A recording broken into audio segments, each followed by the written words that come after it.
Hi, good afternoon, and welcome to the APO Productivity Talk series.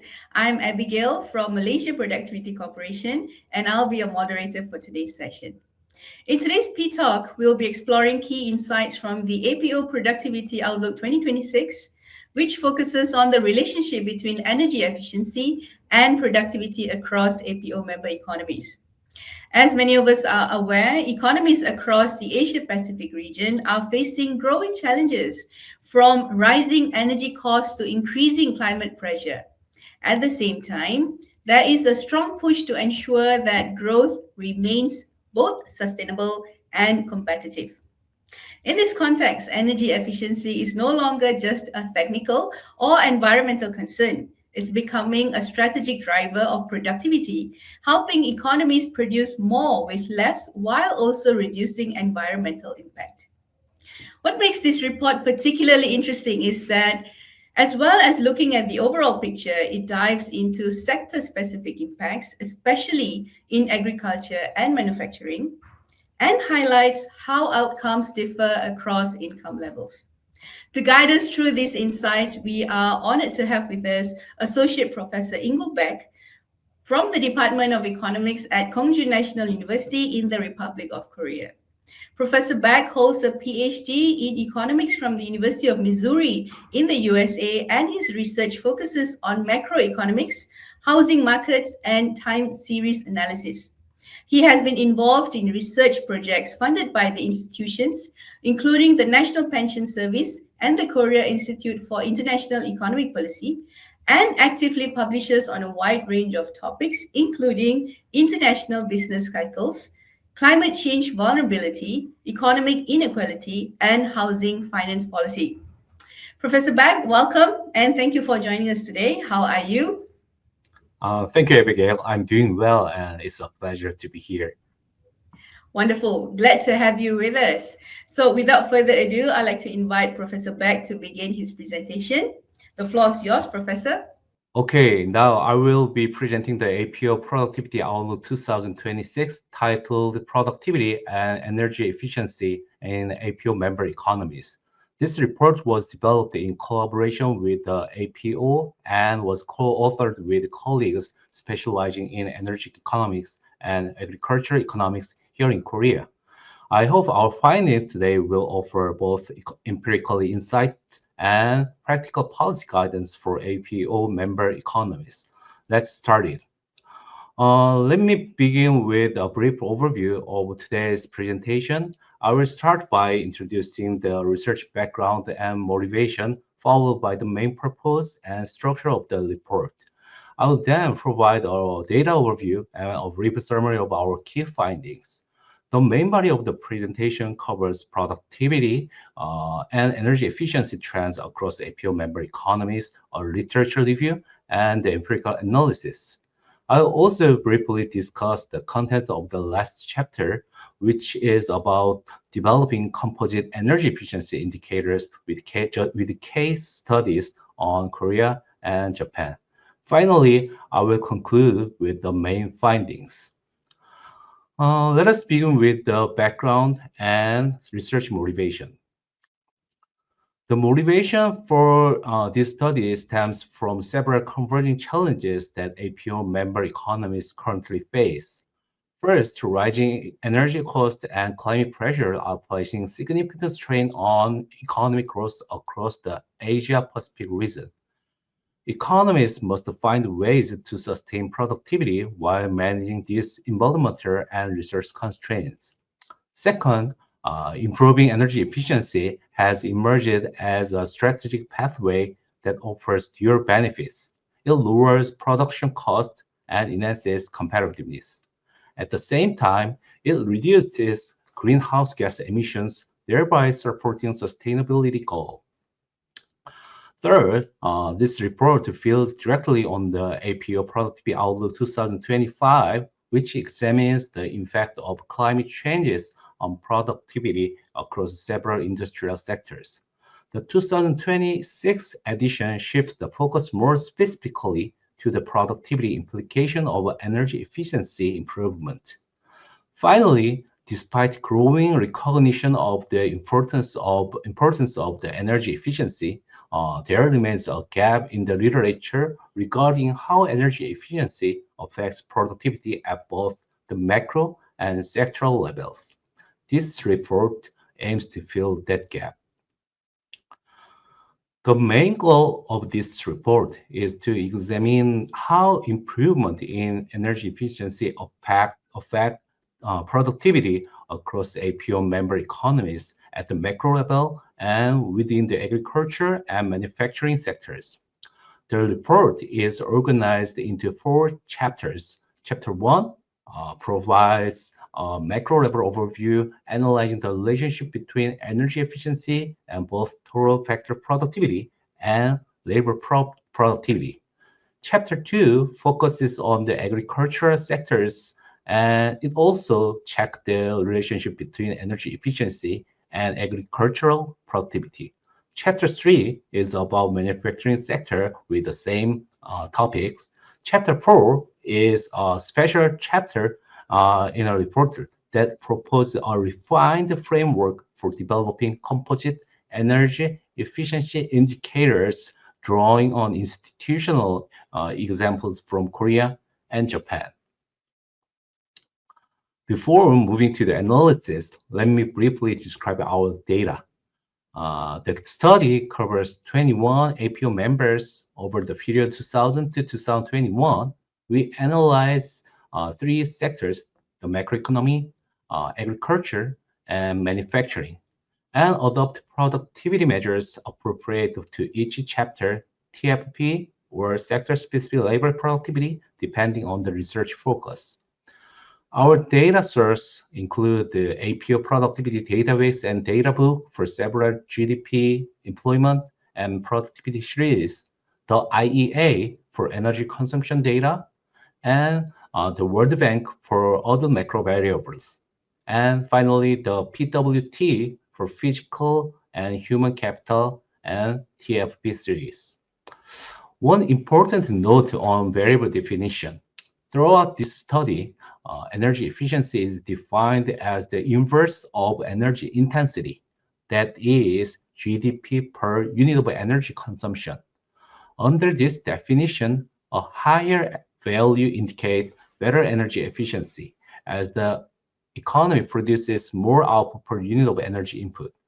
This definition is applied consistently across all chapters, ensuring that positive estimated coefficients in the regression analysis are directly interpretable as evidence that energy efficiency improvements are associated with the productivity gains. Now, before talking about main analysis, let me provide a summary of our three key findings to give you a brief bird's views about the study.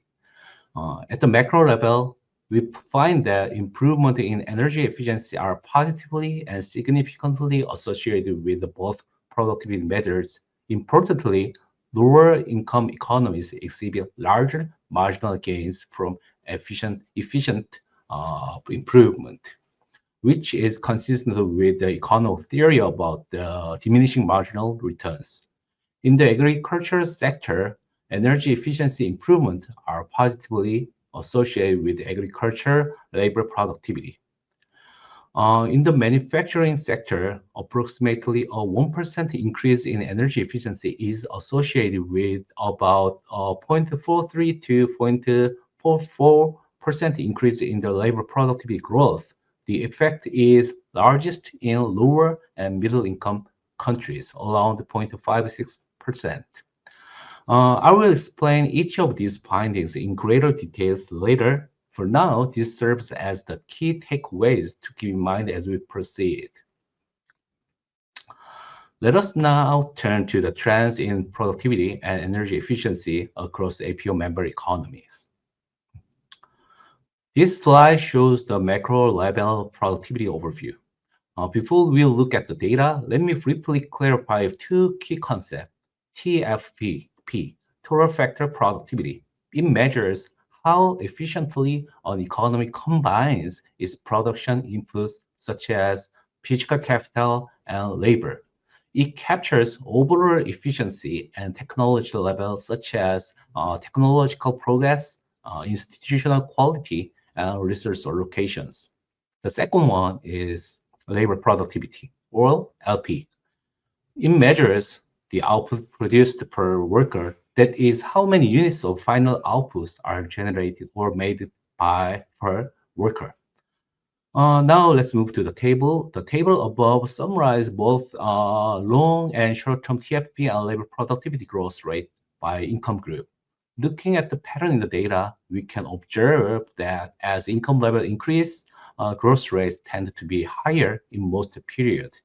For instance, in the long term, high-income economies achieved TFP growth of about 1.551% per year, and LP growth of 3.55% compared to the lower percent for lower middle-income economies. However, there is an interesting exception in the short-term labor productivity data. I think this comes from the very special period in the economy, which is called COVID-19 crisis. So its recent trend is a little bit changed.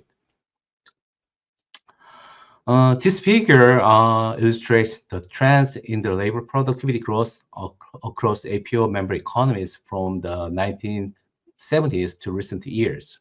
You can see that productivity growth has generally been positive across the region, but with notable differences across the income groups. High-income economies tend to experience more stable but moderate productivity growth, while middle-income and lower-income economies show more fluctuations. This heterogeneity is precisely what motivated us to examine whether energy efficiency improvement can help explain some of these cross-economy differences. Now, let us look at the energy intensity trend shown in this graph. Please note that this figure, like those in the original report, uses energy intensity, that is, energy consumption per unit of GDP, rather than its inverse energy efficiency. I will therefore describe the trends in terms of energy intensity, while keeping in mind that falling energy intensity is directly equivalent to the improving energy efficiency. As you can see, most APO member economies have experienced a general decreasing trend in energy intensity over the past 2 decades, which means that energy efficiency has been broadly improving across the region. However, the pace and the magnitude of improvement vary considerably across income groups. Some high-income groups, such as Japan and Singapore, experienced high energy efficiency, others vice versa. This pattern is broadly consistent with the diminishing returns or technological convergence hypothesis in economic theory. This scatter plot shows the relationship between energy intensity and labor productivity by income group among APO member economies from 2000 to 2021. This visual pattern is quite suggestive, I think. You can see a clear negative relationship between energy intensity and labor productivity. This relationship is particularly clear among lower and middle income economies. Of course, a scatter plot alone cannot establish shows the causality. However, it provides a useful descriptive motivation for the regression analysis hereafter. Let's look and now turn to the agriculture sector. Before looking the figures, it is worth noting that across APO members, both the GDP share and employment share of agriculture have been declining steadily over the past 2 decades. This is consistent with the well-known patterns of structural transformation, where economies gradually shift from agriculture toward manufacturing and services as they develop. However, the two graphs shown on this slide give us a snapshot in 2021. The left figure shows the GDP share of the agriculture across APO economies in 2021, and the right figure shows the employment share in the same year. We can see considerable variation across economies. While agriculture accounts for a relatively small share of GDP and employment in high-income members, it remains a major section in many lower-income countries. These are cross-country differences remind us that improvement in agricultural productivity remain critically important for livelihood and food security across the region. This time series graph shows that the trend in labor productivity and energy efficiency in agriculture sector. For labor productivity, the trend is encouraging. On average, agricultural labor productivity has been gradually improving over the study period. However, for energy efficiency, the picture is somewhat different. Energy efficiency in agriculture shows considerable variation and does not display a consistently rising trend over the full span. On average, energy efficiency improvements are more evident in recent period. What this means is that the positive co-movement between labor productivity and energy efficiency in agriculture is most clearly visible in recent period. That's why this observation motivates our empirical analysis, which tests whether the relationship holds after controlling for other macroeconomic or social variables. Moving to the manufacturing sector, this slide shows the graphs that offers a cross-sectional snapshot in 2021. The left graph shows both the GDP and employment share of manufacturing in 2021. We can see that manufacturing continues to account for a substantial share of the output and employment, particularly in middle-income economies, where industrialization is still the primary engine of the growth. At the same time, the share of manufacturing in GDP tend to be somewhat lower in high-income economies, reflecting a more advanced transition toward services sectors. The right graph shows labor productivity levels in the manufacturing. There is considerable heterogeneity across economies. High-income members show significantly high manufacturing labor productivity, while lower-income economies remains well below the frontier. This gap emphasizes the potential for lower and middle-income countries to catch up through efficiency improvement, particularly through better use of the energy input. This time series shows time trend of energy efficiency in the manufacturing sector by country. The red barred line representing the cross-country average shows a general upward trend, meaning that manufacturing energy efficiency has been improving over time from 2000. Individual country path shows considerable heterogeneity. Some economies have experienced a rapid efficiency improvement, while others have been more stagnant or even experienced temporary declines. This variation motivates the heterogeneity analysis by income. The last pages for the trend, this scale plot shows the relationship between the growth rate of energy efficiency and labor productivity in manufacturing by each country. As you can see, there is a clear positive trend. Countries with higher energy efficiency growth tend to show higher labor productivity growth.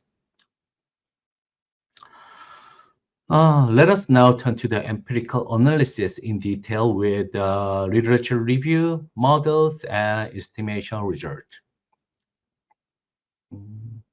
Our empirical framework is informed by a rich body of literature spanning the macro, agricultural, and manufacturing dimensions. At the macro level, A vintage of studies thinks energy efficiency as a key indicator of macroeconomic performance. Stern and Alireza and Were demonstrate that energy is not only an intermediate input, but a fundamental factor of production that directly affect aggregate output and growth. In the agriculture sector, Lehman and colleagues and Adam and colleagues show that energy efficiency improvement in agriculture contributed to output gains and emission reduction. In manufacturing, Boyd and Pang and Parker and Little analyzed the energy productivity relationship, illustrating that process optimization and technology upgrading contribute to both efficiency and output gains. In addition, Mulder and DeGroot find significant cross-country heterogeneity in energy productivity relationships. A common theme across all three sectors is the concept of diminishing marginal returns. Higher income economies, which are already close to the efficiency frontier, tend to show smaller marginal gains or benefit from further energy efficiency improvement, and vice versa for lower income economies. Let me now describe the econometric model simply used across the three analytical chapters.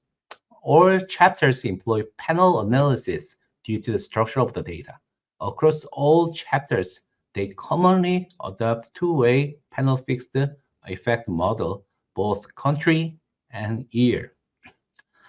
Now let's move on the estimated result based on the panel model. These slides present the estimated result at the macro level. The table reports the estimated coefficient for TFP and labor productivity respectively.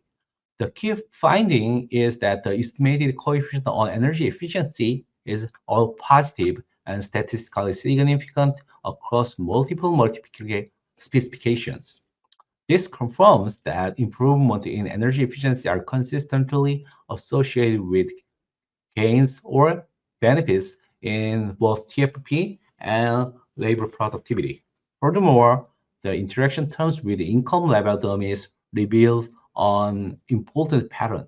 The marginal effect of energy efficiency on productivity is larger for lower and upper middle income economies compared to high income economies.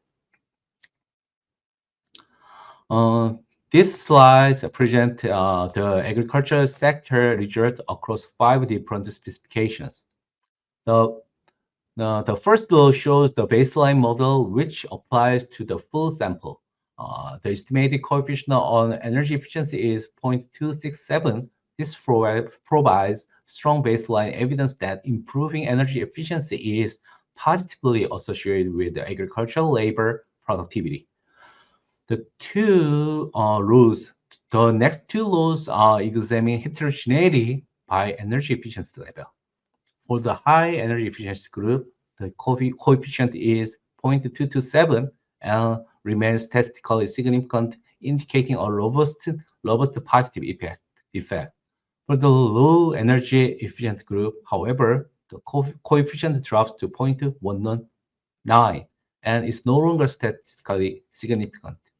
This suggests that the productivity benefits of energy efficiency improvement may be more pronounced in economies that have already achieved relatively higher energy efficiency levels. The last two rows examine heterogeneity by the agricultural sector's share of the economy. For the high agricultural share group, the coefficient is 0.298, the largest across all specifications. For the low agricultural share group, the coefficient is 0.217. This pattern suggests that energy efficiency improvement delivers the greatest agricultural productivity gains precisely in economies where agriculture still plays a major structural role. Now let's move to the manufacturing sector. The manufacturing sector results are presented across two slides.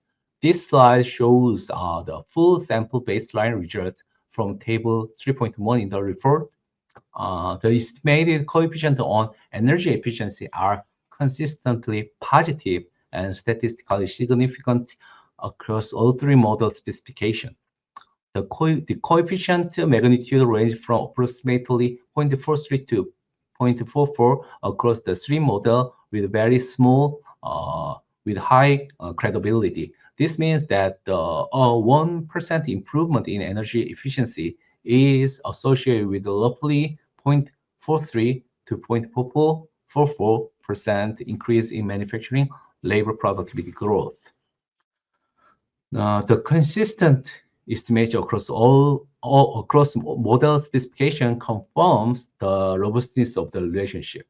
Notably, when TFB is added in Model 3, the energy efficiency coefficient remains essentially unchanged, which indicates that energy efficiency captures productivity enhancing channels that are distinct or different from general technological progress.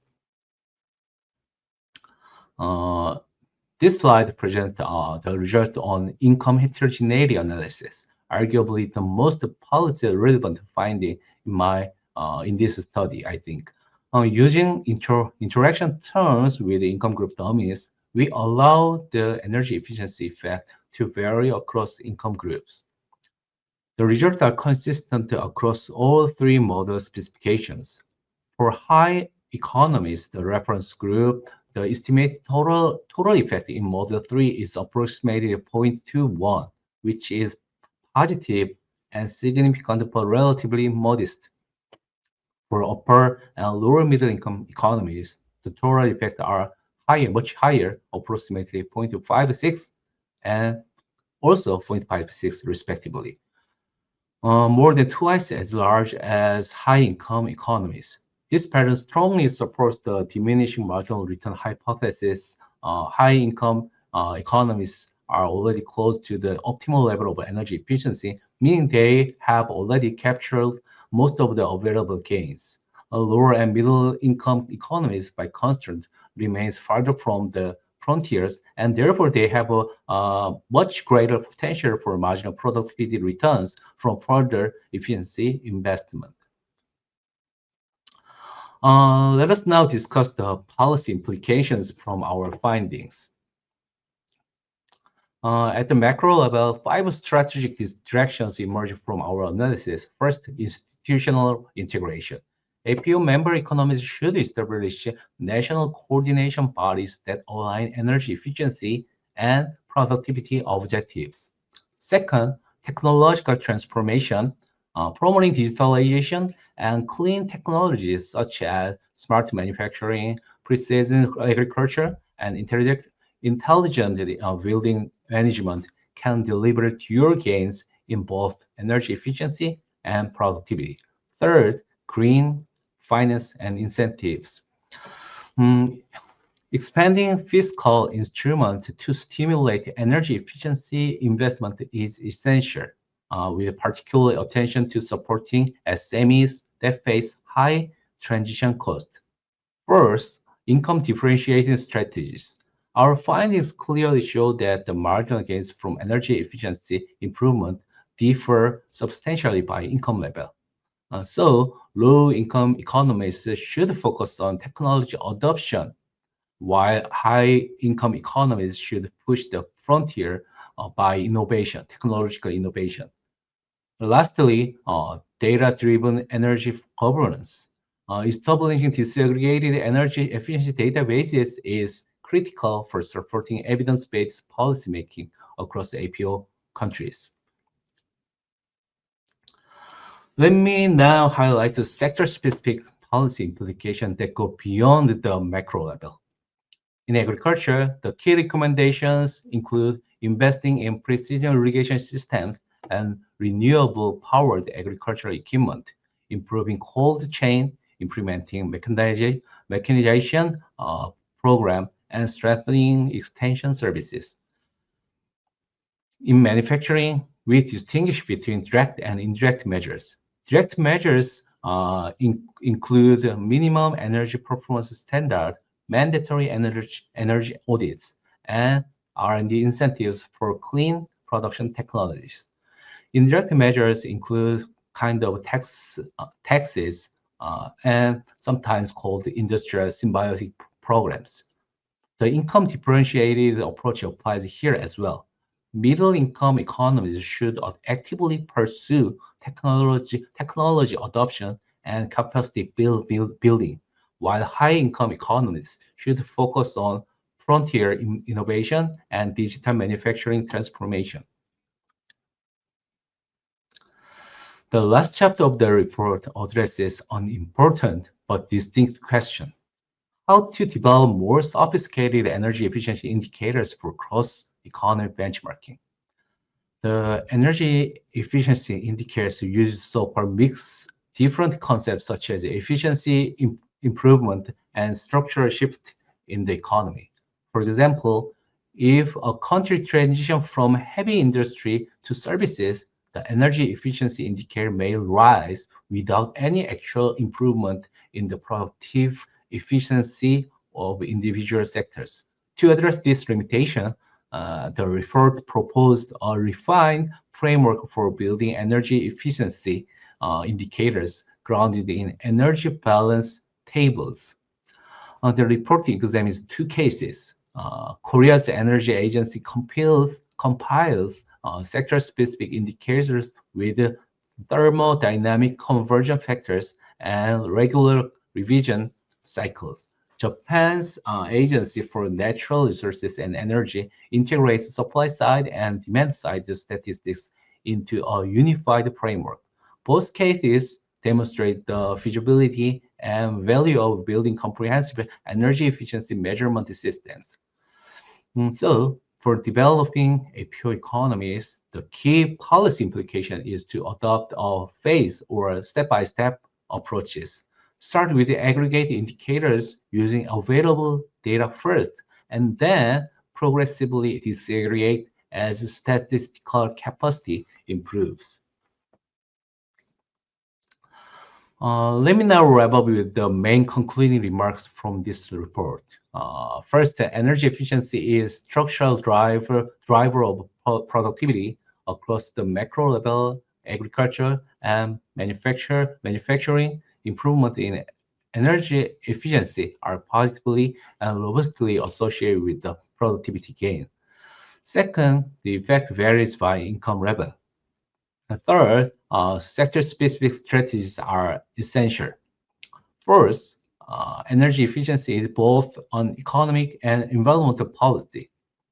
Lastly, better data infrastructure is needed.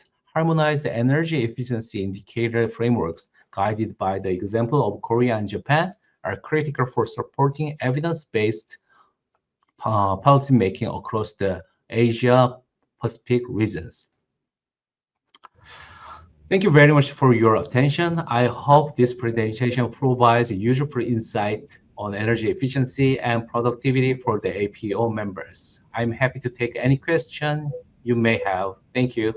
Ask any question, feel free. Thank you so much, Professor Baek, for that insightful presentation. It's very clear from your findings that energy efficiency is not just about energy saving. It's closely linked to productivity growth across economies and sectors. Now let's move on to the Q&A session. Yeah. Okay, so my first question is, many discussions still treat energy efficiency mainly as an environmental issue. Based on your findings, how should policymakers start reframing energy efficiency as a productivity strategy?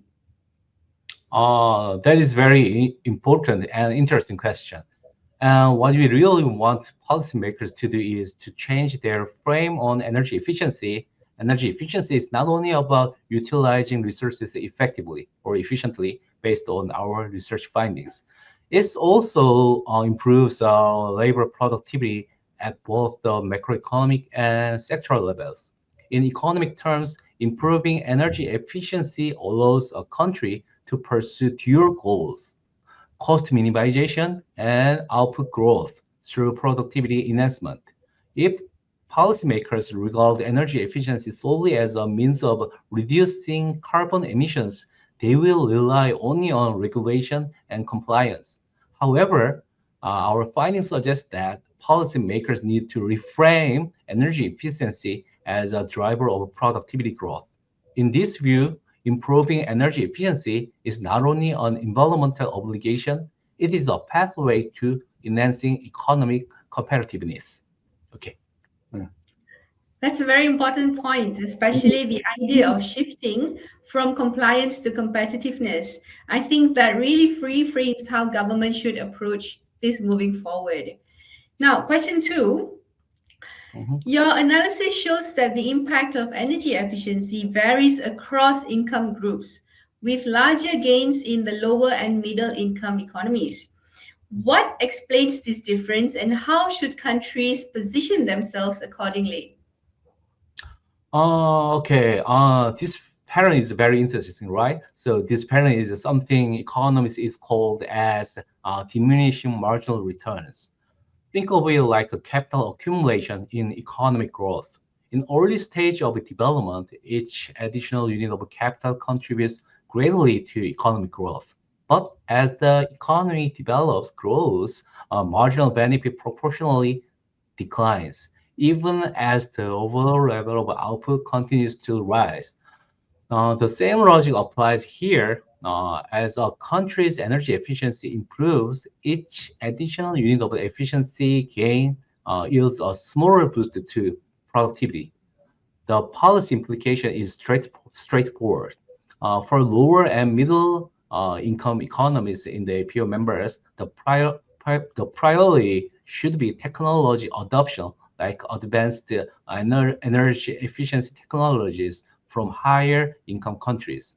For high income economies, on the other hand, the frontier has already been reached, so the path forward lies in the frontier innovation by investing large amount of money in R&D to develop cutting-edge technology that can push the energy boundary frontier further. Okay. So thank you. That's interesting. It shows that energy efficiency can actually be a strong accelerator for developing economies. Okay, let's move on. Looking at the sectoral results, we see different effects in agriculture and manufacturing. Could you explain what drives these differences and how policy should be tailored for each sector?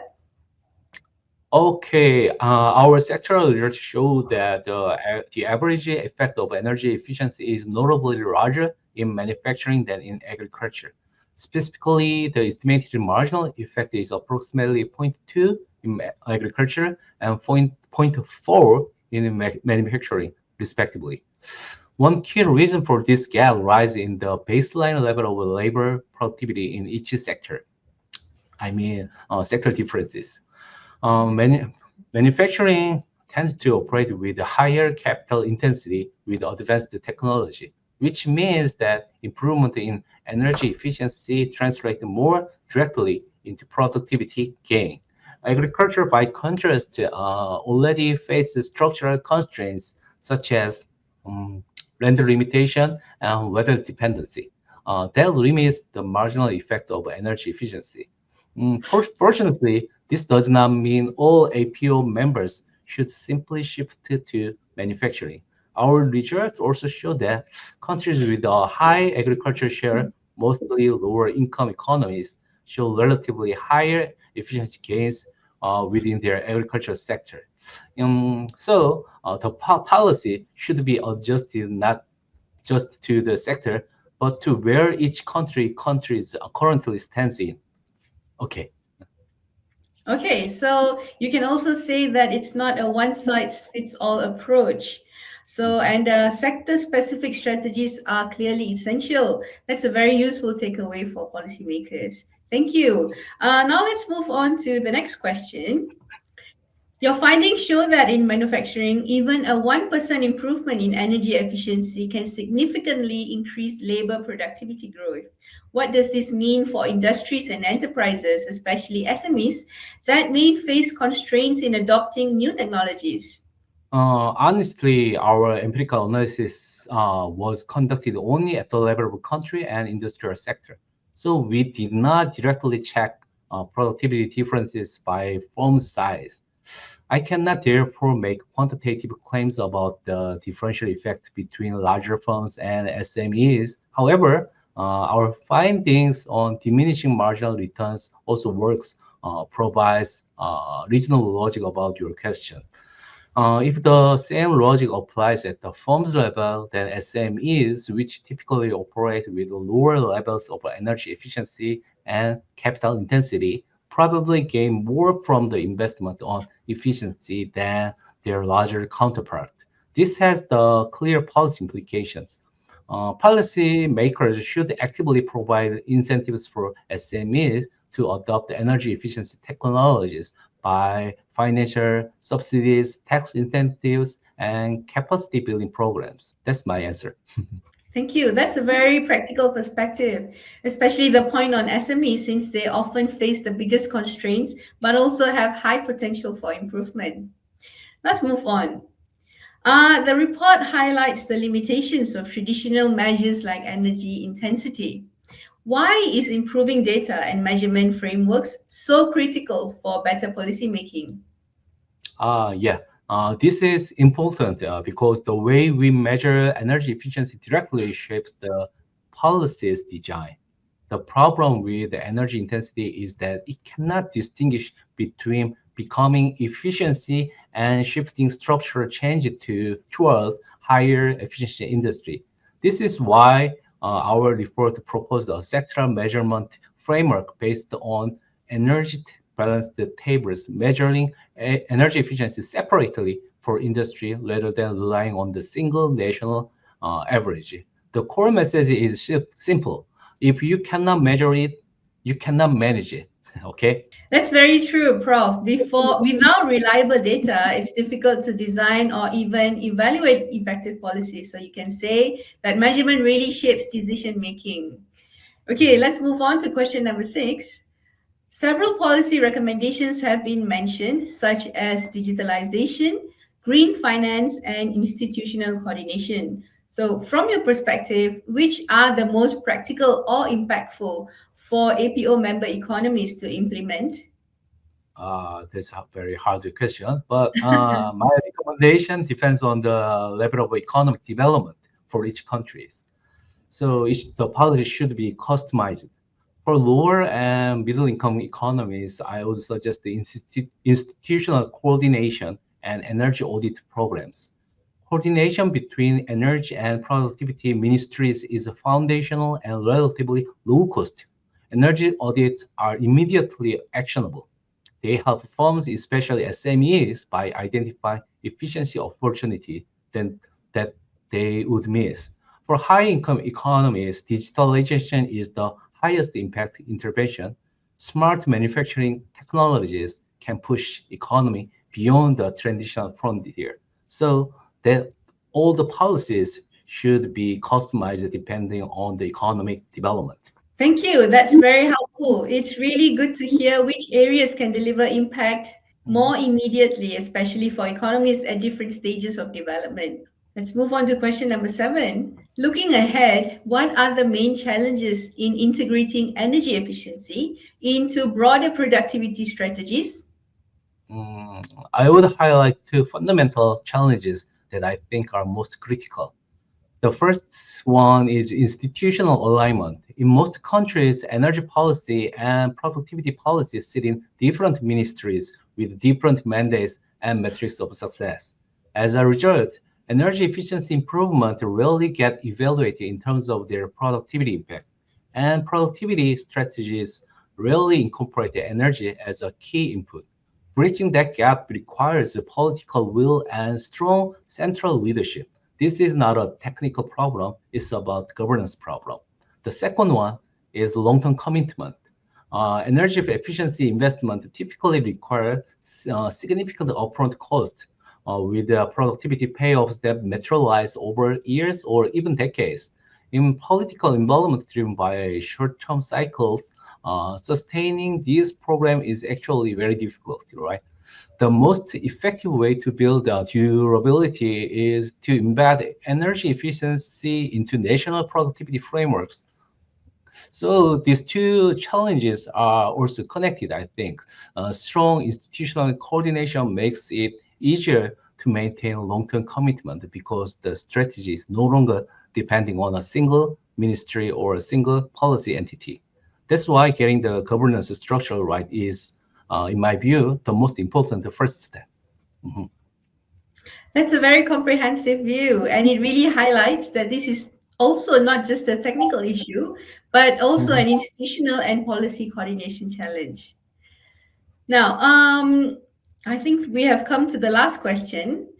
For Mhm. policymakers or institutions watching this session, what would be one practical starting point to begin strengthening the link between energy efficiency and productivity? My practical starting point would be to conduct a national energy efficiency audit, but with one critical condition. The result must be measured in terms of both energy savings and productivity gains simultaneously. The dual framing is what brings finance, environment, and energy ministries to the same table. Since auditing every sector at once is not realistic, I recommend starting with two or three major energy intensive industries. Build the methodology there first, then scale up. More importantly, this should not be handled by a single ministry. Establish a dedicated inter-ministerial task force that brings together finance, energy, environment, and industry together. In short, audit broadly measure both dimensions, coordinate across ministries, and build a roadmap for their future. That's a great takeaway, Prof. Very actionable and easy for our audience to relate to. I think many will find that particularly useful. Now we have come to the end. Thank you, Professor Baek, for those very valuable insights. Before we conclude this session, would you like to share any final thoughts with our audience? Thank you very much, Abigail. Let me leave you with one core message. Energy efficiency is no longer just an environmental issue, it's a productivity strategy. Our finding shows that even a small improvement can generate meaningful gains, particularly in lower and middle income economies. The path for the future is clear.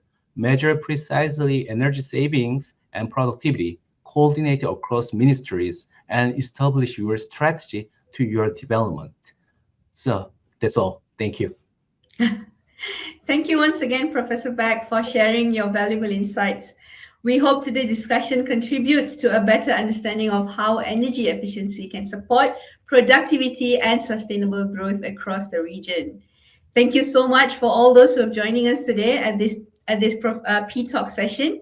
We look forward to seeing you in the next session. Thank you and goodbye. Thank you. Bye bye.